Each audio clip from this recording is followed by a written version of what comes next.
اور جو شخص اس طرح سے اپنی نظر کو آزاد چھوڑے رہتا ہے، لگام نہیں دیتا، اخلاق کی لگام، احتیاط کی لگام، شریعت کی لگام، اس کے خیالات پاک نہیں ہوتے، اس کے خیالات پاک نہیں رہتے، اس کے فکر و خیال میں ہمیشہ غلط قسم کے وسوسے، غلط قسم کے ارادے، غلط قسم کی سوچ، برائی کی پلاننگ، برائی کی منصوبہ بندی، کسی کو پانے کی جستجو، کسی کو پانے کی کوشش، اسی میں زندگی گزرتی ہے، اسی میں لیل و نہار گزرتے ہیں، اسی میں شب و روز گزرتے ہیں۔ جو شخص اپنی نظر کی حفاظت نہیں کرتا، اس کے خیالات کبھی پاک نہیں ہو سکتے، اس کی فکر کبھی پاک نہیں ہو سکتی۔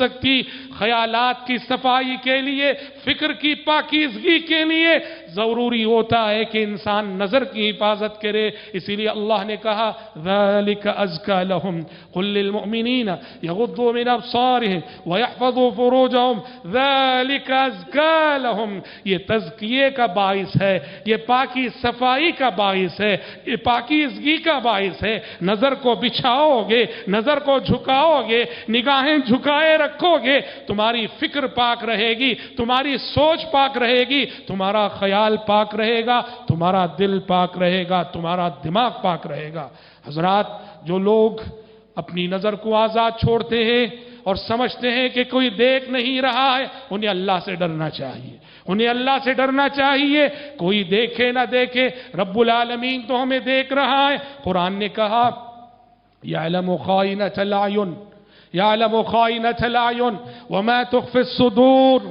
کہا کہ اللہ تمہاری آنکھوں کی خیانتوں کو جانتا ہے اور تمہارے سینوں میں پوشیدہ ارادوں سے بھی وہ واقف ہے۔ آنکھوں کی خیانت کا مطلب کیا ہے؟ مفسرین نے ذکر کیا ہے کہ ایک شخص لوگوں کے درمیان ہوتا ہے، جب لوگ اسے دیکھ رہے ہوتے ہیں، اپنے آپ کو بڑا اللہ والا دکھانے کے لیے نظریں جھکائے ہوئے، نظریں بچھائے ہوئے رہتا ہے، اور لوگ جیسے ہی اس سے غافل ہوتے ہیں فوراً کسی لڑکی کو دیکھتا ہے، فوراً کسی عورت کو دیکھتا ہے۔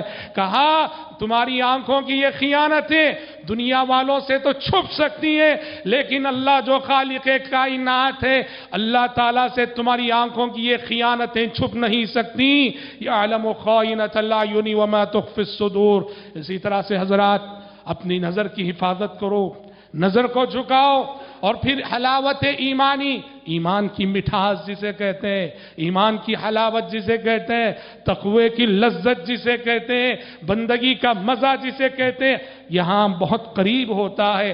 آپ کے سامنے کوئی حسین چہرہ ہے، دل کر رہا ہے کہ آپ اسے دیکھیں، آپ اللہ سے ڈر کر اپنے دل کی نہیں سنتے ہیں، اپنے نفس کو مارتے ہیں، اپنے نفس کو کچلتے ہیں اور اپنی نظروں کو جھکا لیتے ہیں۔ آپ دیکھتے نہیں، حالانکہ آپ کو کوئی دیکھنے والا نہیں، سوائے رب العالمین کا کوئی دیکھنے والا نہیں، بس آپ رب العالمین سے ڈر کر، رب العالمین کا خوف کھا کر، سامنے ایک حسین چہرہ رہتے ہوئے بھی آپ اپنی نظر بچھا لیتے ہیں، جھکا لیتے ہیں۔ آپ اس طرح کر کے دیکھو کہ دل میں کس حلاوت ایمانی کا احساس ہوتا ہے، ایمان کی کیسی مٹھاس محسوس ہوتی ہے، بندگی کی کیسی لذت محسوس ہوتی ہے، تقوی کا کیسا مزہ محسوس ہوتا ہے۔ علامہ ابن قیم رحمۃ اللہ علیہ لکھتے ہیں کہ جو لوگ نظر کی حفاظت کرتے ہیں، نگاہوں کی حفاظت کرتے ہیں، اور جن کا وتیرہ یہ ہوتا ہے راہ چلتے ہوئے ہمیشہ نظریں جھکا کے چلتے ہیں، اللہ کی جانب سے ایسے بندوں کو ایک خاص قسم کا نور ملتا ہے، ایک خاص قسم کا نور ملتا ہے۔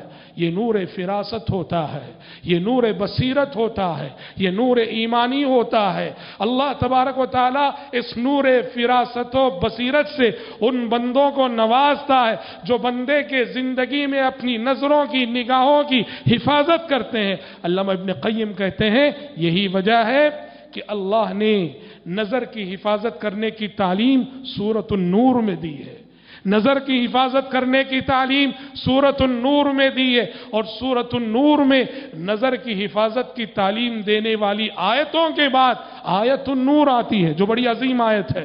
اللہ نور السماوات والارض مثل نورہ کمشکاۃ فیہا مصباح المصباح فی زجاجہ، یہ آیت النور کہلاتی ہے۔ کہا اللہ نے نظر کی حفاظت کی تعلیم دینے والی آیتیں سورۃ النور میں ذکر کی، اور اس کے بعد